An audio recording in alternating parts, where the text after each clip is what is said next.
Hi everybody, welcome into this week's edition of the Coach O Show. My name is Ryan Beckman, as always with Wildcat head football coach Chris Ostrowski.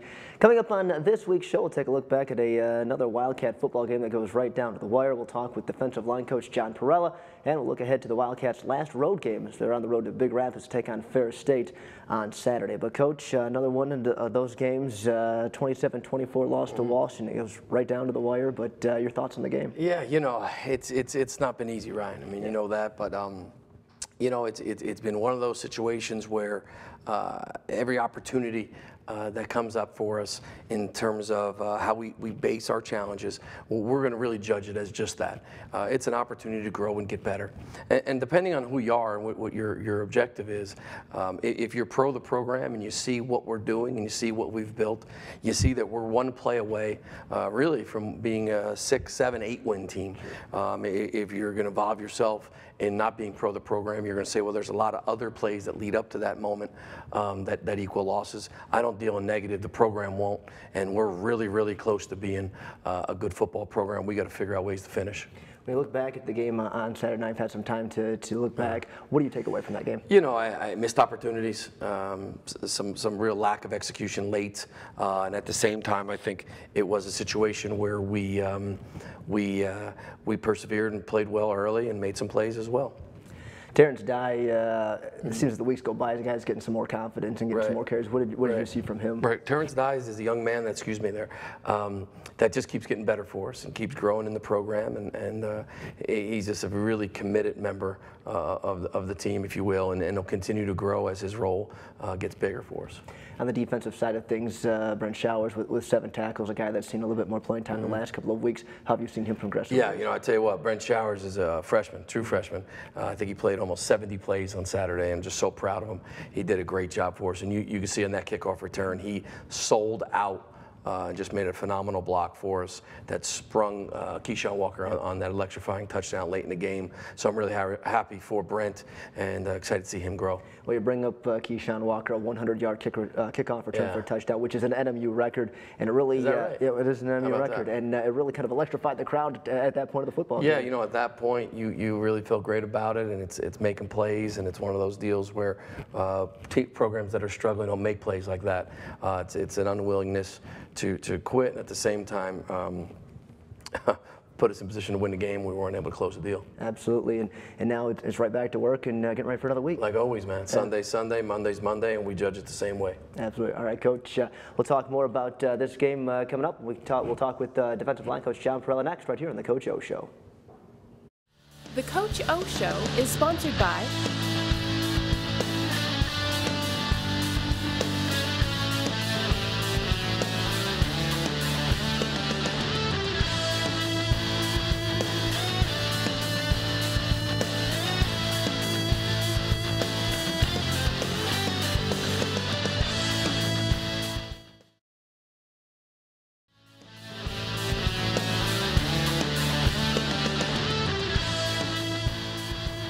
Back here on the Coach O Show, our guest this week is defensive line coach John Parella. And Coach, nice to have you on the program. And first of all, let's talk a little about yourself. A very distinguished playing career in college, played in the NFL for a number of years as well. So tell us a little bit about yourself prior to come to NMU.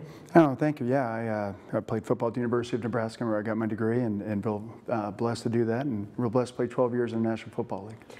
What are some of the things that you learned during your playing days that really helps you when you transition to the coaching ranks? You know, I had some really great coaches in college, obviously in the NFL, were guys that were real big on players coaching players. You know, get in there and help the young players and help them progress their craft. And so what happens is you end up progressing your own craft, because once you can teach it, you can play it. Is that something you preach to your guys in the defensive line too? Absolutely, it's big in our program. You know, Coach Ostrowski's big in that, and the players, you know, coaching players. Let's talk about the guys in the defensive line. Let's talk about 2 of the seniors who've been phenomenal, Jordan Adeniran and Trevor Crizel. And what have you seen from those 2 this year? Yeah, they've had a really good year. You know, Jordan Adeniran's, you know, selfish player. Every down's a double team for him. The guy's taking on 200-300-pounders every play. You know, 60, 70 times a game. And you know, Trevor Crizel's a guy that's got such a high motor. I mean, he's just such a class act. Plays well every week, and just he's probably a chance to be an all-conference player. Each week when we do the Coach O Show, as soon as we go to the defensive highlights, we see quite a bit of Trevor, and he just seems to have a knack for getting past the offensive line and getting into the backfield. Yeah, well, he's quick. You know, great first step. Just his motor is just incredible. I mean, just a great example for our younger players about really how to play this game. One of the guys that's getting some playing time this year has been Dante Holmes, one of the new fresher faces for the Cats. What have you seen from him as the season's progressed? Well, you know, Dante's really a special breed. You know, we're really excited to have him back for another year. I mean, he's a guy that's really learning how to play this game the right way, and I think the future is extremely bright for him. 2 games left in the season. What do you want to see from the defensive line as you finish off the season? I think just finish strong and get better and continue to improve every day. And with big challenges coming ahead, just look to improve. When you look back at the first day of practice up to this point, where have you seen the defensive line improve? It's light years. I mean, just when we started, just back in spring ball, just the inability to take on double teams and things that they just didn't really have the knowledge of how to do it, and just see them progress on a daily basis has been it's been great for me. Who else on that defensive line has stood out to you, has kind of made their mark and could have a good career here at NMU? Well, I mean, William Bryce has done a great job for us. Samisi, young player for us, that's done a great job, as well as Jamarco Willingham is a redshirt freshman that's having he's really stepping up the last couple of weeks. The Wildcats defensive line, a lot of talent there and some depth too, which has, I'm sure, been very helpful this year. Yeah, absolutely. It takes 7, 8 guys every week to get through these games. You're seeing linemen that are 350+ pounds, and that'll wear on you. Coach, we appreciate your time. Yeah, thank you. That's defensive line coach John Parella. We'll take a break. More on the Coach O Show after this. Hey Wildcat fans, it's trivia time. Which NMU Wildcat is currently tied for runner-up in the conference with 5.5 sacks this season? Is it A, Jordan Iditarod, B, Shea Brown, or C, Trevor Cruzel? Find out after the break.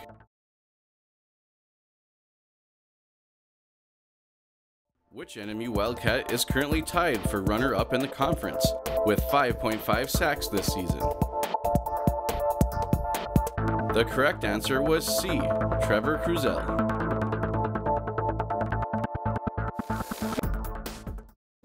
Welcome back to the Coach O Show as we continue. Time to look at the highlights from the Wildcats game against the Walsh Cavaliers. And as always, we start with the offensive highlights. Absolutely. Yeah, I'm going to pat this here live show. You cut yourself shaving. You got to make sure you clean it up. Advice for the week. So yeah, absolutely. All right, so let's get to the best part of the show. Obviously, we're in our base spread shed shield here, if you will, and we give ourselves an opportunity to spread people out. And Terrence Dye, who just keeps getting better for us, does a great job hitting it.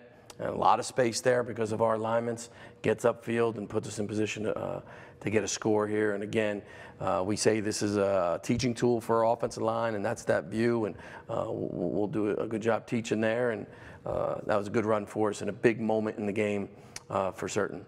Offensive line really gave Terrence a nice hole to run through there. Yeah, there's no question on that one. It was pretty good.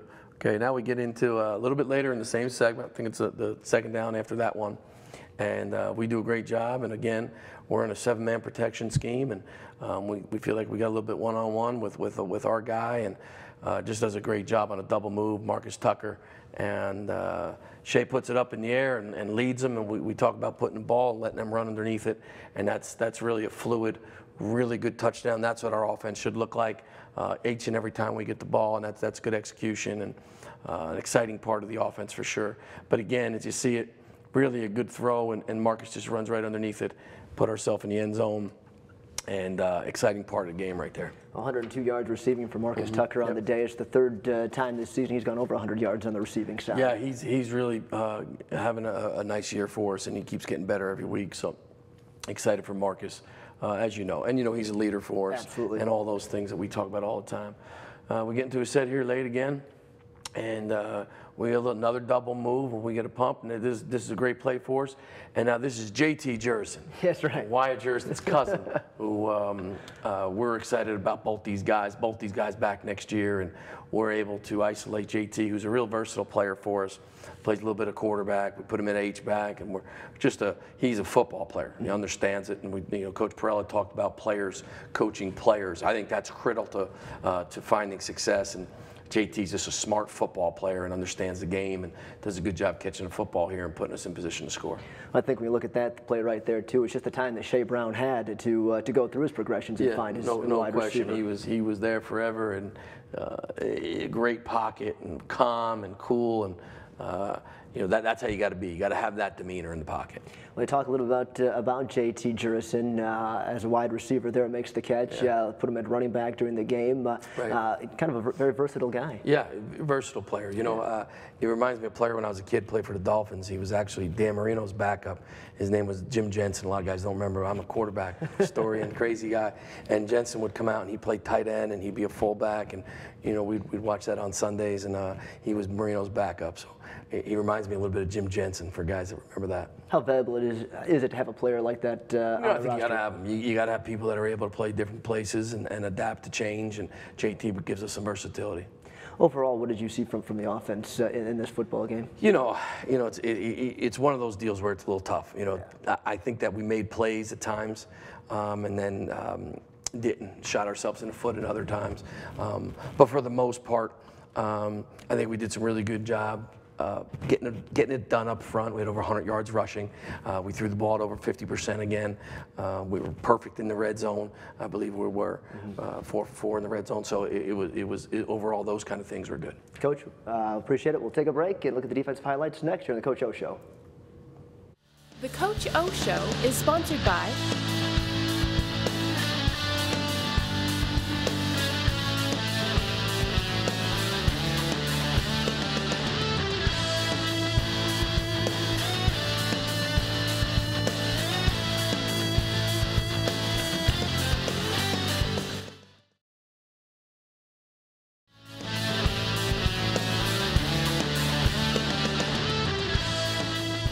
Welcome back to the Coach O Show as we continue looking at Wildcat highlights, shifting gears now to the defensive side of things, Coach. So let's get into that side. Absolutely.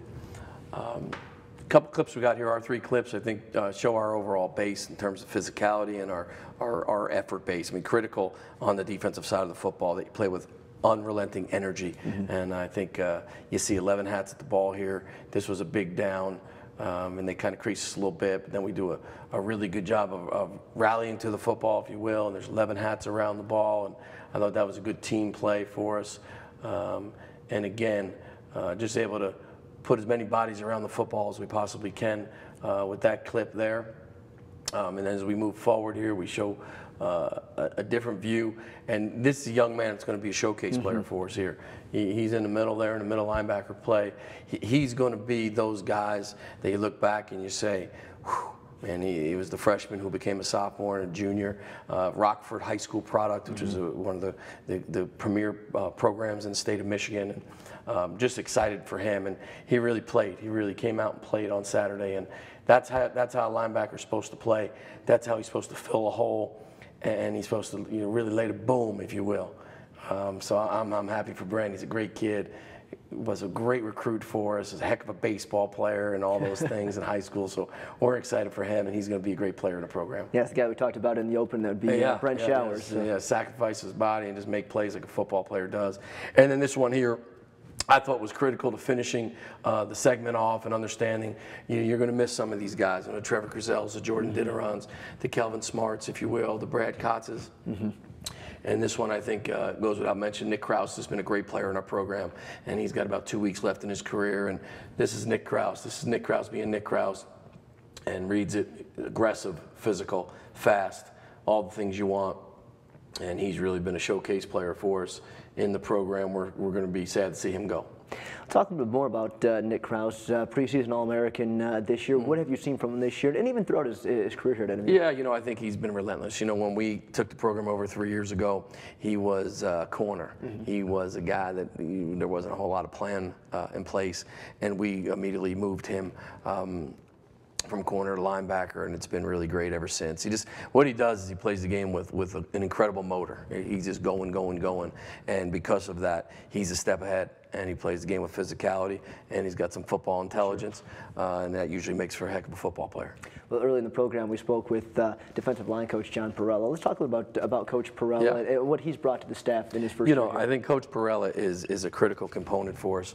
You talk about accomplished. You look back and you say, how is this program building a foundation? How is it building a base? We're surrounding ourselves with really good people first, and he's really a good man. He's a family man.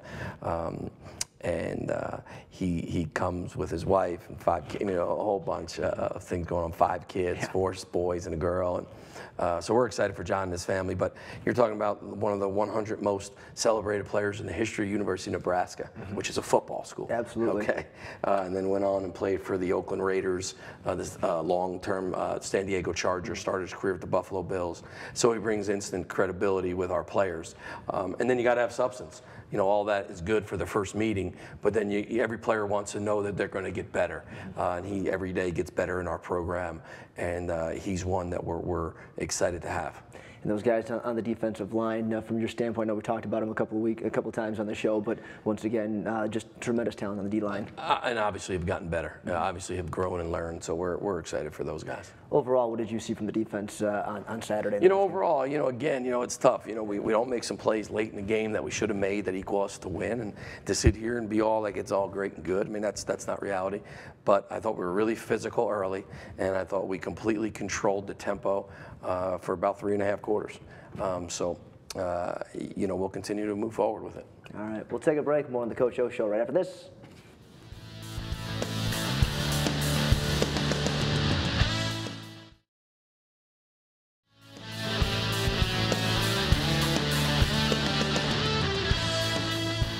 Back here on the Coach O Show as we get set to wrap things up. Before we do that, look ahead to the final road game of the season for the Wildcats. On the road this week, Coach, to Big Rapids to take on Ferris State.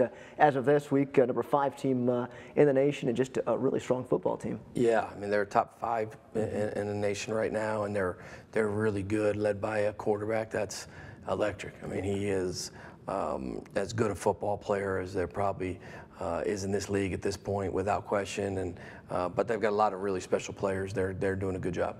We talk about their quarterback, Jason Vanderlaan, 13 rushing touchdowns, 24 passing TDs, and only 3 interceptions this year. that's pretty good, huh? Yeah, he's doing pretty good. Yeah. I think he equates for something like 82% of their offense, and he's all that and a little bit more. So you know, he's having a great career, and God bless him. My hat's off to them and those guys, and they deserve it. Well, what have you seen from Ferris State on tape this year? They're physical. They're physical. They're fast. They're downhill. They play the game with a level of confidence that you really need at this point. You know, we're going to have to go down there and really compete and play, and we're going to. Sure. We're going to be prepared to play, and we're going to do the best we can to get this thing done this week. Defensively, what have you seen from Ferris State? What do they do week in and week out that side? You know, I think they're really athletic on the defensive side of the ball. So they get after you, they run to the football, they play with really high level intensity, they're physical. They're good, they're a good club, a lot of good football players. When you look at this Wildcat football team, what are some keys heading into the game as you go into the final? Well, you know, turnovers, there's no way you can turn the ball over against a team like this and be successful. Red zone touchdowns are critical, and I think we've got to play clock and field position a little bit in this one. Talk about special teams too. Another area that it's always important in any football game. Yeah, no question. You know, the thing for us is we are one of the top special team units. We've done a really nice job of understanding the importance of special teams. We work hard at it every week, and Coach Maslowski does a really nice job understanding what we're going to face and preparing our players for that. And you know, so our special teams units will go forward. We'll play our best guys. It's a philosophy we have, and I think that's important. All right, Coach, I appreciate the time. Good luck against Ferris State. Thank you, Ryan. That's going to wrap it up for this week's edition of the Coach O Show. Thanks for tuning in. We'll talk to you next week, everybody. The Coach O Show is sponsored by